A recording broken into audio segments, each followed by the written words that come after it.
Olá, seja bem-vinda ao nosso estudo indutivo do livro de Ruth. Hoje é a nossa última aula, nosso último encontro, mais o começo de uma jornada juntas, sendo frutíferas. Ao final dessa aula, eu vou explicar para vocês exatamente onde que meu coração está em relação a frutíferas, exatamente o que o frutíferas é. Mas eu tô tão feliz que você está aqui comigo para estudar o livro de Ruth. Se você esteve comigo durante todo o processo, desde a aula de introdução, fez todas as observações, eu quero te dar os parabéns, eu estou muito orgulhosa de você e do teu compromisso com a palavra. Mas se você acabou de chegar, talvez você não fez nenhum dos estudos, talvez você fez alguns, não conseguiu fazer todos, eu creio de todo meu coração que Deus fala através da Bíblia. Essa é a minha paixão, ensinar a Bíblia. Eu creio que Deus quer se fazer conhecido por meio da palavra dele. E por isso, eu te digo, seja bem-vinda a essa aula também. Eu creio que Deus tem algo para você no capítulo 4 de Ruth, mesmo que você não tenha feito os outros, mesmo que você nunca tenha ouvido falar de Ruth. Eu creio que Deus tem algo para a gente hoje. Eu creio que Ele quer falar, como eu disse, Ele quer se fazer conhecido através da palavra. Vamos começar orando, porque eu creio que se o Espírito de Deus não aparecer, não se fizer manifesto aqui entre nós, não tem nada que eu fale que possa te ajudar ou que faça você florescer. Então vamos orar. Senhor Deus, que privilégio para mim, que privilégio é ensinar a Tua palavra.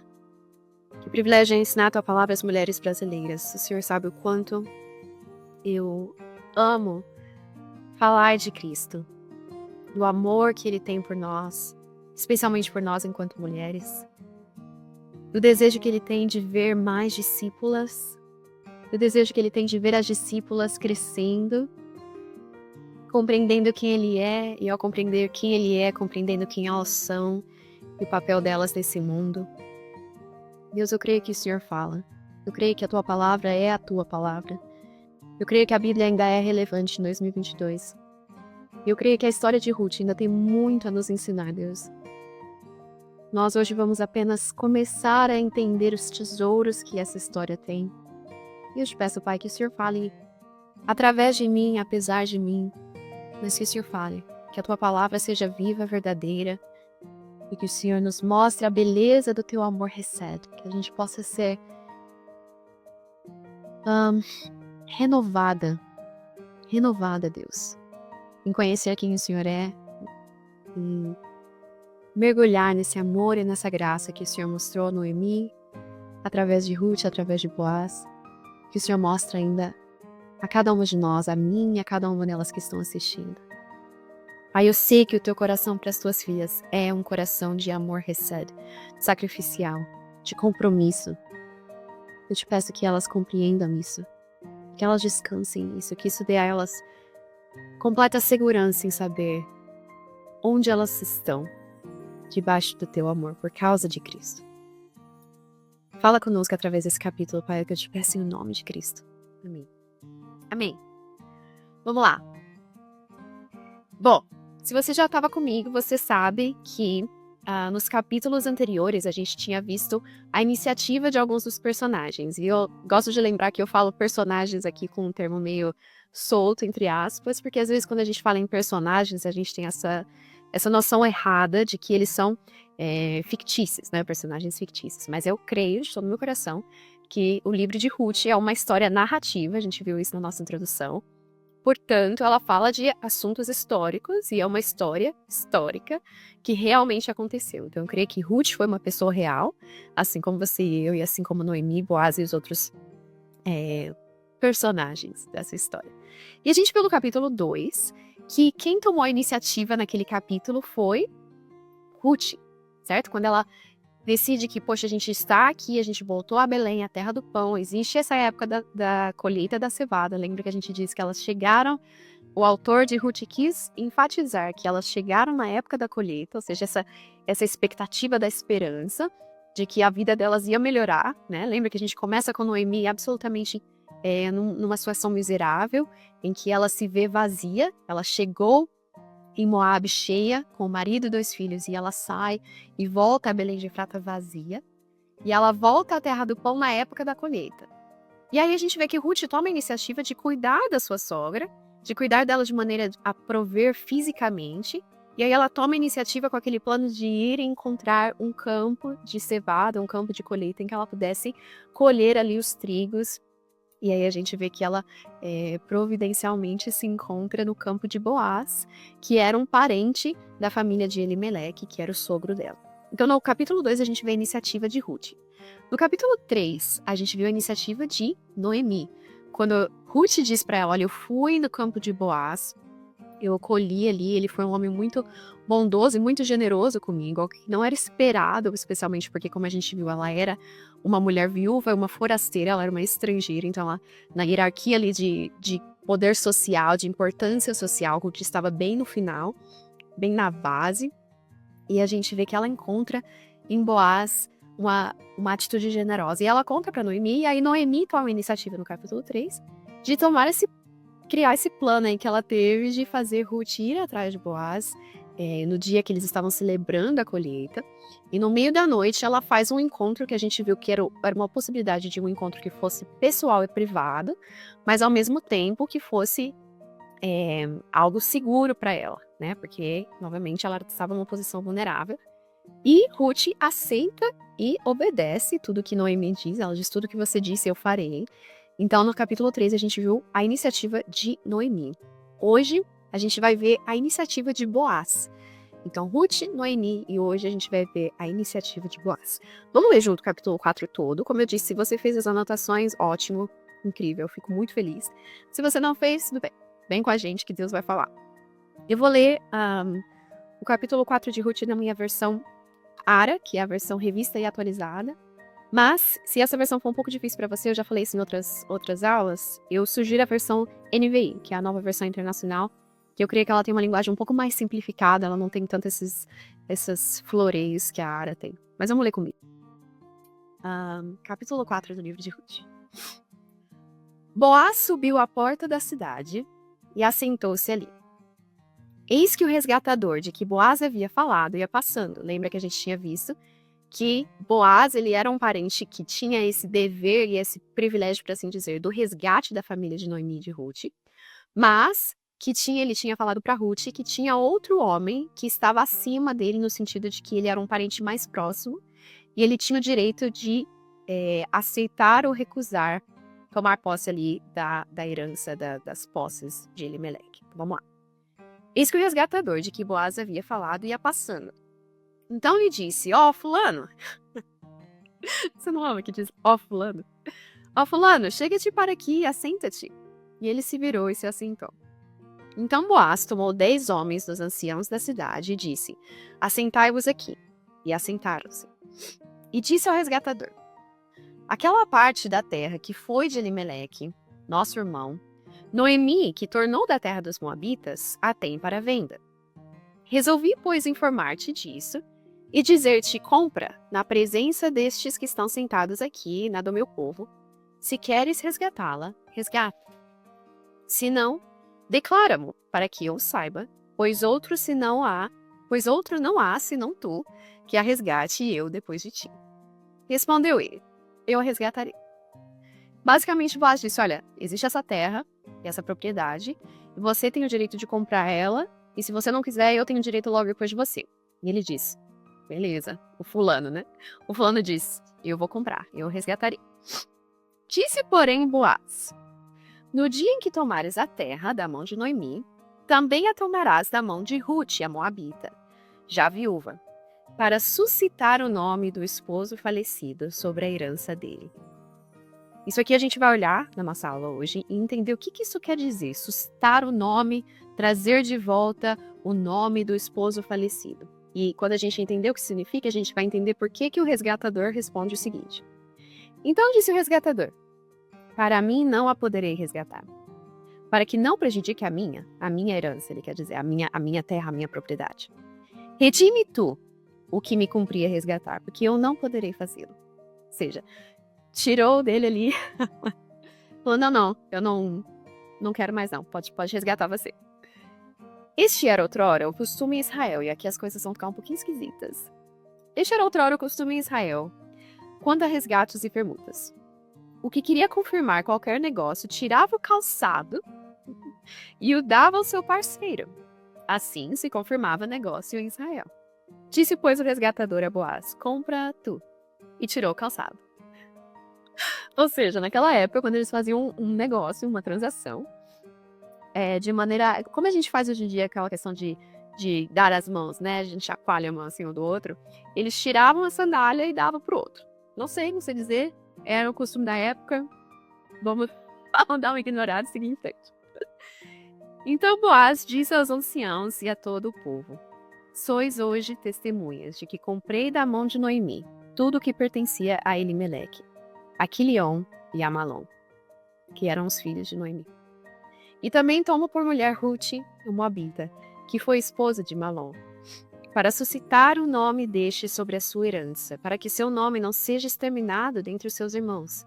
E da porta da cidade, disto sois hoje testemunhas. Como eu disse, a gente vai explicar o que significava suscitar o nome dele na herança. Todo o povo que estava na porta e os anciãos disseram: somos testemunha.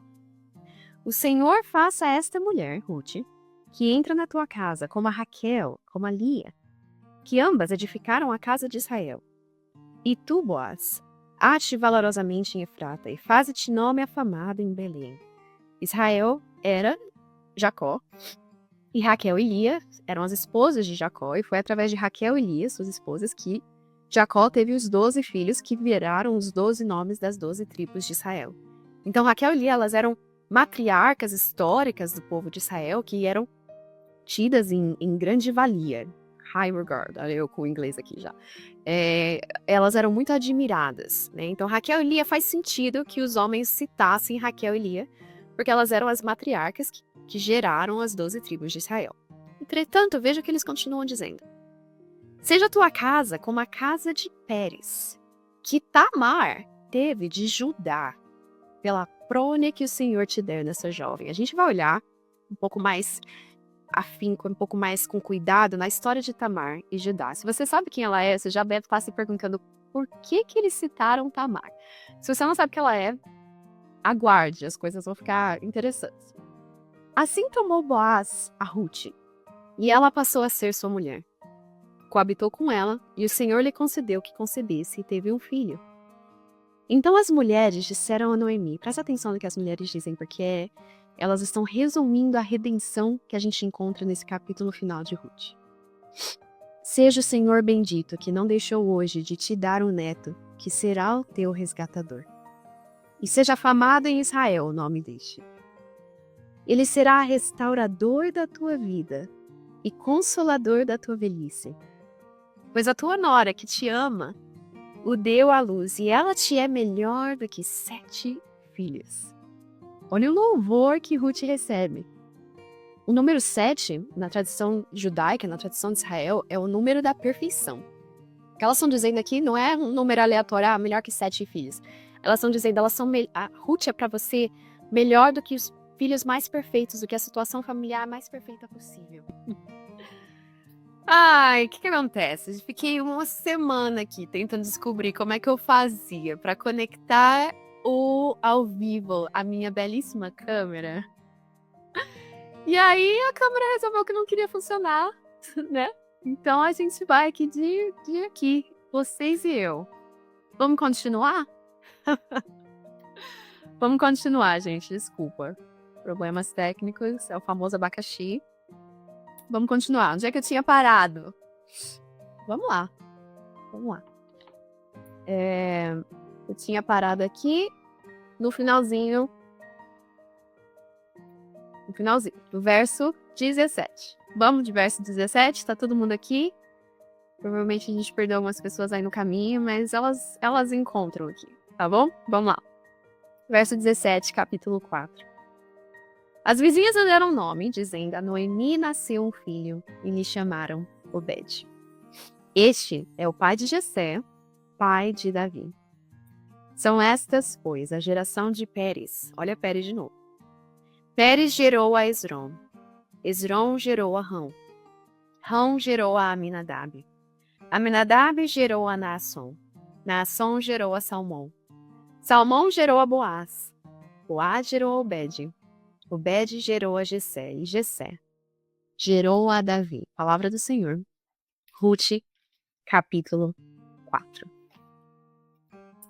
Como eu disse para vocês, nesse capítulo a gente viu a iniciativa de Boaz. A gente já tinha visto a iniciativa de Ruth e a iniciativa de Noemi, agora a gente vê a iniciativa de Boaz. E note como a gente começa vendo o quê? Boaz, a essa altura do campeonato, a gente já percebe que ele tinha a intenção de se casar com Ruth, de estar com Ruth e de tomar ali a propriedade dela e de estar com ela. Mas, como a gente já viu até aqui, Boaz era um homem muito honesto, um homem de caráter. E ele vem e ele diz, olha, isso no capítulo anterior, Ruth, eu me proponho e digo para você que eu vou de fato resgatar você, resgatar a terra e tudo mais. Mas existe um outro que está à frente, e esse é o resgatador que tem a prioridade, por assim dizer. E ele é honesto em relação a isso. E ele chama o resgatador, ele chama todas as testemunhas, ele chama os anciãos. E ele faz ali da maneira que precisava ser feito na legalidade da época. Ele não tenta distorcer o termo, distorcer a situação para aquilo que fosse melhor para ele mesmo. Então a gente vê uma continuação desse caráter honesto do homem que era Boaz. E eu acho importante a gente pausar aqui um pouquinho, porque o autor do livro de Ruth, como a gente viu na nossa primeira aula, a gente não tem como saber quem é o autor necessariamente. Mas o autor fez uma decisão de trazer recortes da história. E a forma como o personagem de Boaz é recortado nessa história dá a entender como se ele fosse uma pessoa perfeita. E por que eu quero fazer esse parênteses? Porque eu já vi em algumas postagens, algumas conversas, enfim, as mulheres meio que endeusando Boaz, por assim dizer, como se, poxa, eu preciso de um Boaz na minha vida. Boaz, ele era o homem que é o homem ideal. E aí a gente cria essa expectativa irreal de que um marido, de que um pretendente precise ser tão perfeito quanto Boaz era. Só que é um recorte. E quando a gente vê a Bíblia, quando a gente, talvez, é novo cristão, ou quando a gente acabou de chegar no cristianismo, a gente tem essa ideia errada de que a Bíblia ela é uma compilação de histórias de homens e mulheres perfeitos. De homens e mulheres que Deus escolheu para que eles estivessem na palavra de Deus, para que eles estivessem registrados na Bíblia, porque eles eram perfeitos. Mas se você for ler a Bíblia, se você já está há algum tempo no cristianismo, algum tempo estudando a Bíblia, e tudo bem se não está, eu vou te falar aqui como alguém que está há algum tempo estudando a Bíblia. Ela é, na verdade, uma compilação de homens e mulheres fracassados. De homens e mulheres que erraram, de homens e mulheres pecadores. Quando a gente abre a palavra, desde os primeiros humanos que aparecem, desde Adão e Eva, até os últimos, até os evangelhos, Atos, as cartas, as epístolas dos apóstolos. Pensa nas epístolas dos apóstolos, a maioria delas exortando as igrejas, trazendo correção às igrejas. Então, assim, a Bíblia ela não é um livro, uma compilação de personagens perfeitos. Pelo contrário, ela é uma compilação de homens e mulheres quebrados que servem a um Deus perfeito. E a perfeição de Deus é que a gente precisa buscar na Bíblia quando a gente está lendo a Bíblia. A redenção de Deus e o perdão de Deus e o desejo de Deus de perdoar pessoas imperfeitas é o que a gente vê na Bíblia. Então eu quero que a gente lembre que Boaz, nessa escolha narrativa que o autor do livro de Ruth fez, ele fez uma escolha narrativa de recortar Boaz como um homem sem falhas. A gente não chega a ver as falhas de Boaz.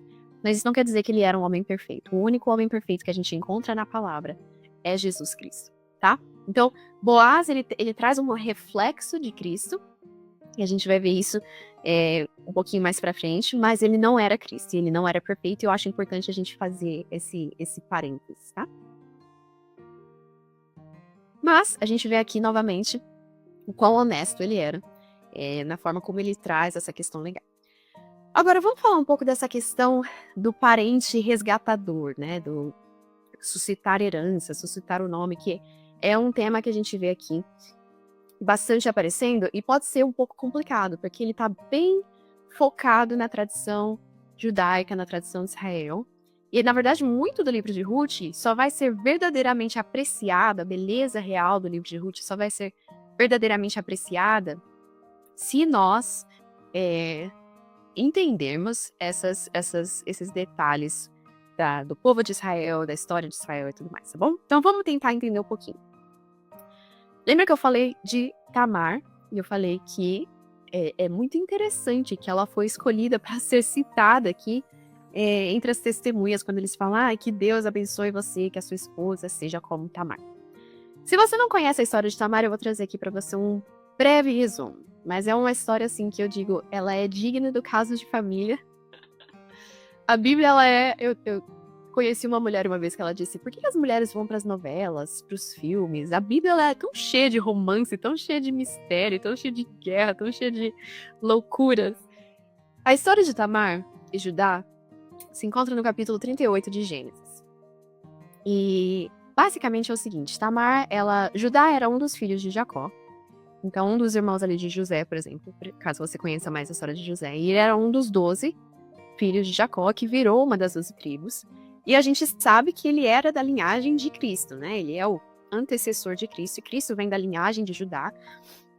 Tanto que Cristo é chamado do leão da tribo de Judá, justamente por isso, por causa do homem Judá, que foi uma das tribos, foi nomeada em relação a ele. Então, a pessoa Judá, ele tinha filhos, 3 filhos, e o mais velho se casou com uma mulher chamada Tamar. Só que esse filho mais velho dele, ele era um homem tão ruim, e a gente não sabe, a Bíblia não descreve por que ele era ruim, o que exatamente ele fazia de ruim, mas ele era um homem tão ruim que a Bíblia diz que Deus o matou. Não fala como, não fala que ele morreu de morte natural, whatever. Deus o matou. E aí o que acontece? Naquela época, quando o irmão morria, e ele tinha uma esposa, e o irmão mais novo, ele tinha o dever social de casar-se com a esposa do irmão falecido. Casar-se com a viúva. Por quê? A gente já falou isso algumas vezes, mas a sociedade da época era uma sociedade patriarcal. A gente vai usar esse termo aqui novamente um pouco com cuidado, porque não é exatamente o tipo de patriarcado que a gente vê hoje, tá? E que a gente escuta bastante essa palavra. Mas ela era uma sociedade patriarcal naquela época de Israel, por quê?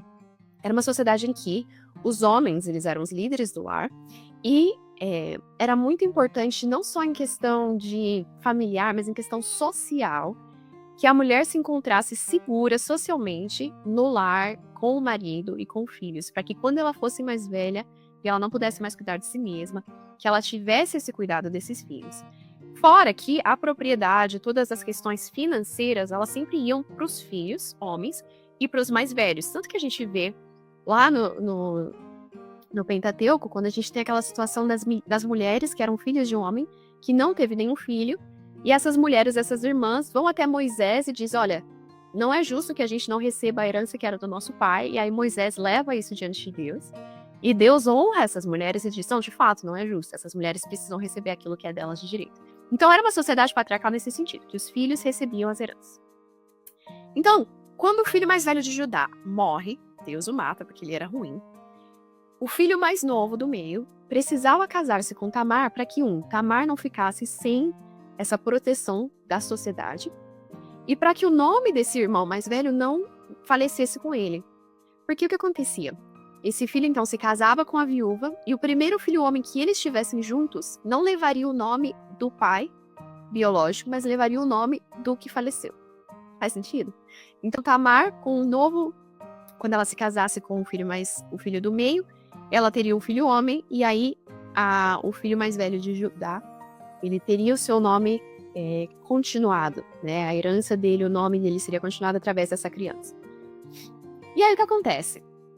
Judá, ele permite que seu filho do meio case com Tamar, mas ele também é um homem muito ruim, e Deus também o mata.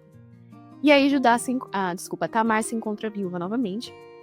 E aí ela é prometida, Judá diz: não, pode ficar tranquila, quando meu filho mais novo, o terceiro, estiver na idade de casar, eu te chamo na família do teu pai, na casa do teu pai, e você pode casar com ele.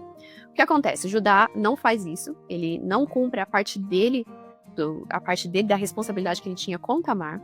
O filho mais novo dele cresce, tem a idade de casar, ele não o dá em casamento a Tamar, e ela descobre isso. O que ela faz? Ela se veste com vestes de prostituta, ela cobre o seu rosto, e ela vai para a estrada, que ela sabia que Judá, seu sogro, iria passar. E aí, dito e feito, ele passa e eles dormem juntos. E aí, a história se termina resumindo. Muitas pessoas olham para a história de Tamar e Judá e eles pensam que Tamar estava errada. Ah, mas a mulher se vestiu como prostituta para dormir com o sogro dela, que absurdo. Mas a Bíblia diz, quando ela engravida, e ela engravida de gêmeos, e aí Judá descobre o que ela fez e por que ela fez, porque ele não cumpriu a parte dele. Judá mesmo diz, essa mulher tem mais honra do que eu. Isso é bom que a gente acampe aqui um pouco, eu gosto de falar, que a gente pare aqui um pouco, para ponderar o que isso significava. Porque isso deveria, sabe, explodir a nossa mente. Por quê? Nos parece tão contrário àquilo que a gente pensa ser correto, mas o que aconteceu foi que Tamar sabia dos direitos dela, e ela foi atrás dos direitos dela de uma maneira muito interessante, eu não vou dizer que era uma maneira certa, mas o próprio sogro dela disse, ela foi mais justa, mais correta, mais honesta do que eu. Por que eu fiz toda essa tangente da história de Tamar?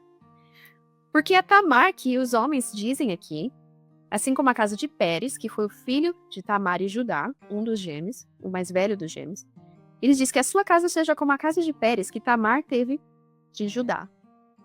Eu acho isso importante porque eu tenho aqui, agora que a câmera não resolveu funcionar, não dá pra vocês verem, mas eu tenho esse quadro que tem 5 mulheres. E eu sempre falo desse quadro, eu falei dele no meu livro, a imagem dele. Eu falei dele, acho que em uma das nossas aulas. Esse quadro, pra mim, ele é representativo daquilo que a gente chama na teologia das mães de Jesus, que são as 5 mulheres citadas na genealogia de Cristo, no livro de Mateus, que são Raabe, Tamar, Ruth, Batseba e Maria. Por que eu amo as mães de Jesus? Por que eu tenho um quadro representativo delas? E por que eu acho importante a gente reconhecer isso na narrativa de Ruth? Porque todas as mães de Cristo, todas, as 5, elas eram mulheres completamente improváveis e completamente inesperadas de estarem na genealogia do Messias. Israel estava esperando o Messias por centenas de anos. O Messias era aquele que esperavam, era aquele que viria para os resgatar. Quando Mateus faz a genealogia do Messias, em primeiro lugar, não era esperado que ele citasse mulheres. Mulheres não eram citadas na genealogia, mas Deus quis que Mateus fizesse o registro dessas 5 mulheres na genealogia de Cristo. Isso já é de nos surpreender. A gente precisa tomar nota disso. Para além disso, o fato de que, se você fosse pensar quem que Cristo, o filho de Deus, vai encarnar, ele vai encarnar na melhor família possível, é o que a gente espera, certo? Se o Filho de Deus vai encarnar, ele vai encarnar na família mais perfeita possível. Mas não é isso que a gente vê. Cristo encarna numa família de 5 mulheres completamente improváveis e que provavelmente eram super rejeitadas pela sociedade. Pensa, a primeira, Raabe, uma prostituta, e a gente vai falar dela um pouquinho. Tamar, a mulher que engravidou do próprio sogro. Ruth, a moabita, estrangeira, viúva. Batseba, uma mulher que teve um filho através de um adultério. E Maria, uma adolescente que não estava casada ainda e engravidou. 5 mulheres completamente improváveis. E por que eu amo trazer a história das mães de Cristo à luz nos meus estudos? Eu sempre faço isso, quem já está fazendo alguns estudos comigo sabe que eu sempre trago, porque muitas de nós, muitas de vocês me assistindo, têm um passado do qual a gente não se orgulha. Seja por pecado sexual que a gente fez, seja por pecado sexual cometido contra nós, seja por abuso, seja por um histórico familiar triste, difícil. Todas nós temos algo que a gente traz como uma vergonha, como culpa, como um peso, que faz a gente se sentir não dignas de estar na família de Deus. E eu amo que as 5 mulheres que Deus quis colocar na família de Cristo, que Deus fez questão que o escritor do Evangelho de Mateus colocasse na genealogia de Cristo, são 5 mulheres que carregavam vergonha, que carregavam culpa, que carregavam todo esse passado sujo e que Deus escolheu para estar na família de Cristo. Eu quero acampar aqui um pouquinho, eu quero que você pondere isso um pouquinho comigo, Porque talvez seja essa a tua história, talvez você esteja como elas, nesse lugar de culpa e de vergonha, de não se achar digna de estar na família de Cristo, de não se achar digna do amor de Jesus. E eu quero te lembrar que esse é o mesmo Cristo que escolheu essas mulheres na família dele. Esse é o mesmo Cristo da prostituta Raabe, da mulher que dormiu com o sogro Tamar, da adúltera Batseba, da jovem que engravidou Maria e do meio que eu esqueci, Ruth. Esqueci Ruth, nossa querida Ruth. Esse é o mesmo Cristo. Eu espero que você reconheça na tua vida o poder de restauração que Deus tem. O poder de restauração que a gente está vendo em Noemi, que a gente viu em Ruth, que a gente vê nessas 5 mulheres, que a gente vê ao estudar a Bíblia como um todo. Esse é o Deus de restauração da Bíblia. Esse é o coração desse Deus. E aqui eu quero te lembrar do Frutíferas, porque eu acho que tem tudo a ver com isso que a gente está falando.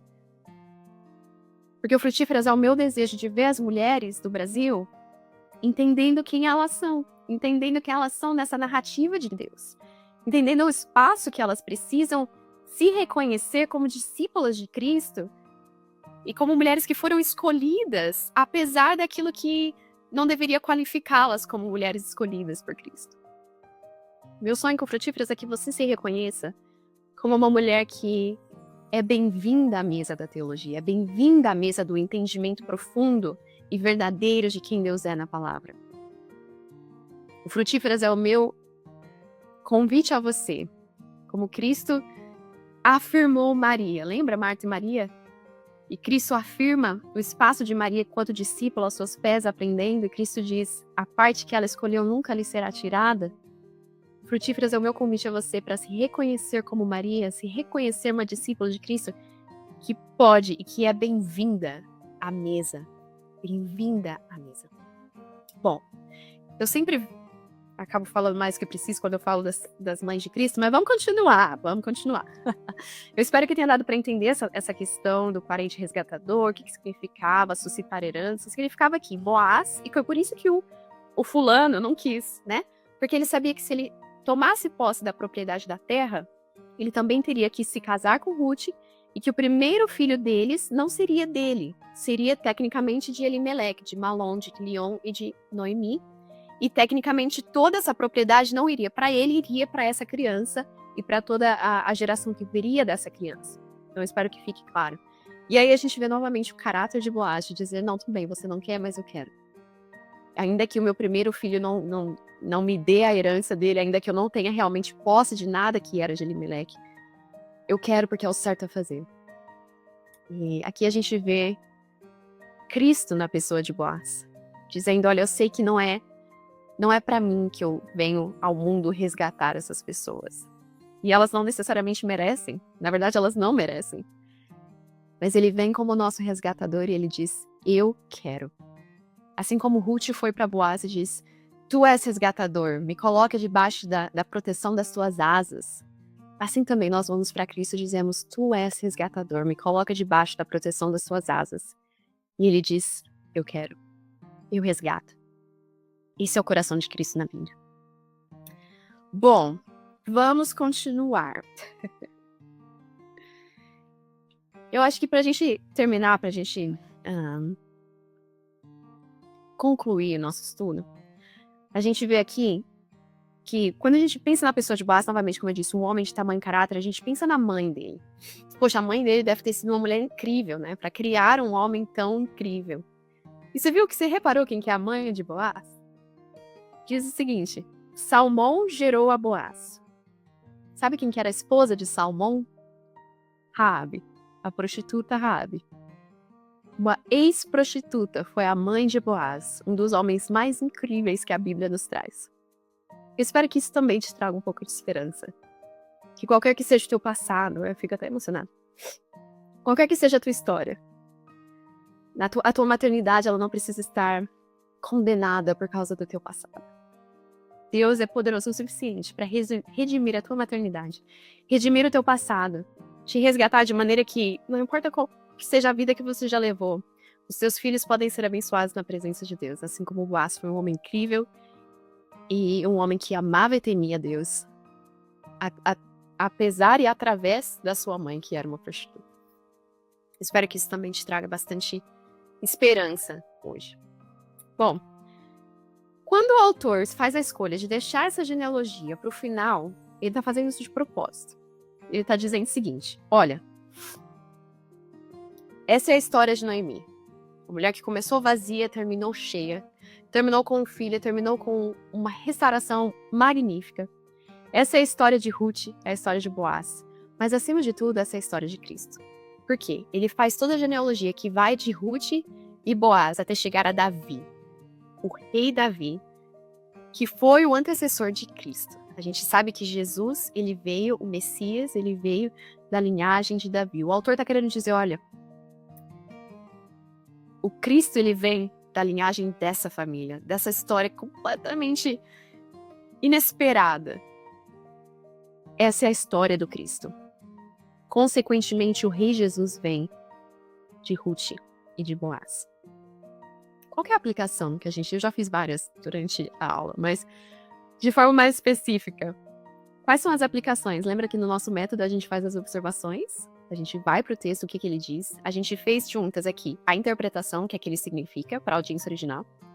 E agora eu quero fazer a aplicação juntas. O que é que esse texto significa para nós? O que é que o livro de Ruth significa para nós? O que é que o capítulo 4 significa para nós? E o que é que, em primeiro lugar, e essa é a temática principal do livro de Ruth. Se você não lembrar de mais nada, lembre disso. O livro de Ruth nos aponta para a necessidade que todos nós temos, enquanto humanos, de um resgatador. É isso que o livro de Ruth quer que a gente perceba, que a gente note com essa narrativa. Ele mostra que o descendente prometido do rei Davi, Cristo, ele é o verdadeiro resgatador, como eu disse. Ele é aquele que pode, de fato, nos colocar sob a proteção das suas asas. Cristo é o verdadeiro herdeiro de todas as coisas. Eu amo o verso de Hebreus, capítulo 1, 1-2, que diz o seguinte: havendo Deus outrora falado muitas vezes e de muitas maneiras aos pais pelos profetas, nestes últimos dias nos falou pelo Filho, a quem constituiu o herdeiro de todas as coisas, pelo qual também fez o universo. Cristo é o herdeiro de todas as coisas. Ele é aquele que suscita o nome de Deus. Ele é aquele cujo nome nós vamos... sobre o qual o nome dele é sobre o qual nós estamos. Ele é o herdeiro de todas as coisas e por causa disso somos co-herdeiros da graça. Isso é maravilhoso. O livro de Ruth nos aponta para Cristo. E eu creio que a Bíblia inteira nos aponta para Cristo. Por causa dele, por causa do sumo herdeiro, nós fomos feitos herdeiros. A gente encontra isso em Romanos, no capítulo 8, no verso 17, que diz: ora, se somos filhos, somos também herdeiros, herdeiros de Deus e co-herdeiros com Cristo. Se com ele sofremos, com ele também seremos glorificados. Em segundo lugar, a segunda aplicação, eu creio que o livro de Ruth mostra que, assim como o sofrimento de Noemi não significava que Deus estava contra ela, mesmo quando ela achou que Deus estava contra ela, eu creio que ele também nos mostra que Deus não está contra nós. Pelo contrário, a palavra afirma que Deus é por nós. A gente vê isso em Romanos 8 novamente, que diz: digemos, pois, à vista dessas coisas, se Deus é por nós, quem será contra nós? Eu não sei qual sofrimento você está passando hoje. Qual situação que te deixa chamando a si mesma de Mara, como Noemi disse, amarga. Mas eu quero te lembrar que Deus não é contra você se você está em Cristo. Porque não há mais condenação para aqueles que estão em Cristo. Se você já correu para o Filho de Deus e já reconheceu que ele veio dos céus e encarnou enquanto um bebê para te resgatar dos teus pecados, não há mais condenação para você. E Deus não é mais contra você, Deus é por você. Em terceiro lugar e último lugar, terceira aplicação que eu creio que nós encontramos no livro de Ruth é que Cristo é Rei eternamente. Que nós podemos descansar nisso. No livro, pela imagem dele que eu escrevi, no capítulo sobre abuso, eu trouxe esse lembrete de Apocalipse e olhar para Cristo enquanto Rei no trono, trazendo justiça sobre todos os pecados e sofrimentos que nós sofremos, e a esperança que nos dá viver hoje, sob a luz dessa realidade de que Cristo está atualmente no trono. Ele ascendeu e está à direita do Pai. Cristo é rei eternamente. Aleluia. Isso é esperança para nós. Eu quero orar com você para a gente encerrar o nosso estudo de Ruth. E aí eu quero conversar com você um pouquinho sobre frutíferas, falar para você da oportunidade especial que eu tenho para vocês que estão aqui, que colocaram tempo para estar aqui comigo ao vivo. Mas vamos orar primeiro, vamos agradecer a Deus. Pai, é com o coração completamente cheio. Que privilégio, Pai, é estudar a Tua palavra. Entender quem o Senhor é. Entender o coração que o Senhor tem por nós. Entender o coração que o Senhor tem por mulheres. E por mulheres que se sentem indignas, por mulheres que se sentem não dignas de ter um assento à mesa, Pai. Deus, eu te peço que hoje, ao vivo, na gravação desse vídeo, quando elas assistirem isso, Deus, que a mensagem que ressoe no ouvido delas é que elas são bem-vindas à Tua mesa. Não por quem elas são, não pelo que elas já fizeram ou vão fazer, mas por causa de Cristo, que é o perfeito Rei da descendência de Ruth, a quem nós louvamos, a quem nós engrandecemos e a quem nós servimos. Obrigada pela oportunidade de estudar Ruth juntas. Em Cristo, nós oramos. Amém. Eu sou muito chorona. Tá bom. Vamos falar da Frutíferas. Vou continuar chorando porque não tem como não chorar. Gente, o Frutíferas é um projeto que tá no meu coração há muito tempo. Calma. Porque, como eu disse já, o meu sonho é ver as mulheres do Brasil entendendo a Bíblia. A gente precisa entender a Bíblia. A gente pode ir para outros livros. E, como autora que eu sou, eu espero que a gente vá para outros livros. Mas a Bíblia é a palavra de Deus. E a gente precisa entender a Bíblia para que a gente entenda quem Deus é e para que a gente entenda quem nós somos. E eu creio que Deus quer se fazer conhecer através da palavra. E é por isso que a gente criou Frutíferas. É uma plataforma onde vocês estarão comigo frutificando. A gente vai aprender a Bíblia, como a gente fez aqui em Ruth. A gente vai continuar fazendo, esse é só o começo. Dentro da plataforma, todo mês, eu vou ensinar diferentes livros da Bíblia. A gente está começando com 1 Pedro.